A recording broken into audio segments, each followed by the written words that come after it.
গড়িয়ে আসে তখন জাহান্নামের আগুন নিভে যায়। এজন্য আজকের এই মুহূর্তে এই মায়ের জন্য আমরা সকলে দোয়ার দরখাস্ত তার জন্য পেশ করব। আল্লাহ রাব্বুল আলামিন যেন তাকে জান্নাতুল ফেরদাউস, যে আমার ভাই আমাদের গ্রামে আছে বিদ্যমান, তিনি অসহায় মানুষের কাছে যে আগে তার অবস্থা সম্পর্কে জানেন এবং তার সর্বোচ্চ সহযোগিতা করেন। সেই পরিবার থেকে একটা মানুষ চলে গেছে। আল্লাহ রাব্বুল আলামিন অবশ্যই আল্লাহর কাছে দরখাস্ত করতে তার এই হৃদয়ের কারণে, তার এই মানে দানের কারণে আল্লাহ রাব্বুল আলামিন তার মাকে যেন জান্নাতুল ফেরদাউস নসিব করেন। আমি এ পর্যায়ে আপনাদের সামনে যেহেতু 8:30টায় জানাজা, বেশিক্ষণ কথা বলার ইয়া আইয়ুহাল্লাযীনা আমানু তাকুল্লাহা হাক্কা তুকাতিহি ওয়া লা তামুতুন্না ইল্লা ওয়া আনতুমুল মুসলিমুন। আজকের আব্দুল মান্নান রতন জমিদারের মায়ের জানাজার আগত সম্মানিত মুসল্লি একরাম, সকলের প্রতি সালাম। আসসালামু আলাইকুম ওয়া রাহমাতুল্লাহি ওয়া বারাকাতুহু। আমরা আল্লাহ তাআলার দরবারে শুকরিয়া আদায় করছি, সকলে মিলে পড়ছি আলহামদুলিল্লাহ। আলহামদুলিল্লাহ। রাসূল সাল্লাল্লাহু আলাইহি সাল্লামের দরুদ ও সালাম পাঠ করছি, সকলে মিলে পড়ছি সাল্লাল্লাহু আলাইহি সাল্লাম। সম্মানিত উপস্থিতি, এই মায়ের জানাজা হবে এখনই। আল্লাহ রাসূল সাল্লাল্লাহু আলাইহি সাল্লামের কলিজার টুকরা মেয়ে মা ফাতিমা যেদিন মারা যান, তার আগে হযরত আলী রাদিয়াল্লাহু আনহুকে ওসিয়ত করে গেলেন যে আলী, আমি মারা গেলে আমার জানাজা, আমার দাফন কাফন তুমি রাত্রে বেলা করবা আর মানুষকে ডাকবা না।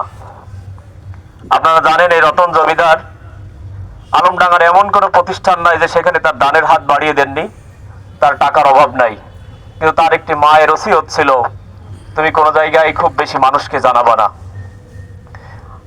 আল্লাহ রসুলের কলিজার টুকরা সন্তান ফাতিমা রাদিয়াল্লাহু আনহা হযরত আলী রাদিয়াল্লাহু যখন বললেন যে ফাতিমা তুমি মারা যাবা, মানুষকে কেন জানাবো না?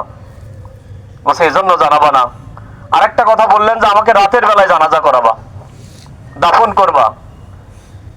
বললো যে কেন তুমি এ কথা কেন বলছো? বলছে আমি এজন্য বলছি, আমি মারা যাওয়ার পরে যদি লাশ থাকে কাফনের ভিতরে, তাও মানুষ বুঝে ফেলবে যে আল্লাহর রসুলের মেয়ে ফাতিমার দেহটা এরকম চওড়া ছিল, এরকম লম্বা ছিল, এজন্য মানুষ যেন আমার লাশ কেউ না দেখতে পারে। আজকে সারাদিন দেখলাম এই মানুষটাকে কোনো পুরুষ মানুষ দেখতে পারে নাই। ওনার একটা ওসিয়ত ছিল, আল্লাহ রসুলের মেয়ের সাথে ওনার ওসিয়তের একটি মিল আছে। আল্লাহ তাআলা যেন এই মিলের কারণে ওনাকে জান্নাত দিয়ে দেন, সকলে বলে আমিন। আমিন। এই হাদিস থেকে আমাদের জন্য শিক্ষা হচ্ছে, যে মা বলে গেলেন আমাকে যেন কোনো পুরুষ না দেখে, যে আল্লাহ রসুলের স্ত্রী বললেন আমাকে যেন দিনের বেলা কেউ না দেখে।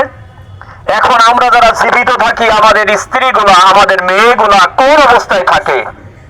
এই মৃত মানুষটাকে যদি কুকুর দিয়ে খাওয়াই দেওয়া হয় কোনো গুনাহ হবে না, ওনার কোনো ক্ষতি নাই, কিন্তু উনি বলে গেলেন মৃত্যুর পরে আমার লাশ কোনো পুরুষ মানুষ দেখবে না। এই সুন্নাহ থেকে, এই হাদিস থেকে আমাদের জন্য শিক্ষণীয় হচ্ছে, আমার স্ত্রীটা পর্দায় থাকে তো, আমার মেয়েটা পর্দায় থাকে তো, আমার বোনটা পর্দায় থাকে তো, আমি পর্দার পক্ষে থাকি তো, আমি পর্দা সমাজ থেকে প্রতিষ্ঠা চাই তো, নাকি আমি বেপর্দা চাই? আল্লাহর কাছে যদি জবাব আমরা দিতে পারি, সেই অনুযায়ী জীবন গঠন করতে পারি, বিশ্বাস করুন পৃথিবীর কোনো মানুষ আমার জানাজায় না গেলেও আমার কোনো সমস্যা নাই। কিন্তু আমি আল্লাহর এই আইন, এই বিধান যদি বাস্তব জীবনে পালন করতে না পারি, আল্লাহর রাসূল জানাজা করেছেন, আল্লাহ তাআলা সেই জানাজা কবুল করেন নাই। অতএব আসুন আমরা যেন কবরের এই সামারা নিয়ে, কবরের এই ছোট্ট আমলটুকু নিয়ে, আর পর্দার এই বিধানটা মেয়েদের ক্ষেত্রে বিশেষ করে যদি পালন করে যেতে পারি, আল্লাহ আমাদের যেন সকলকে সেই তৌফিক দান করেন। সকলে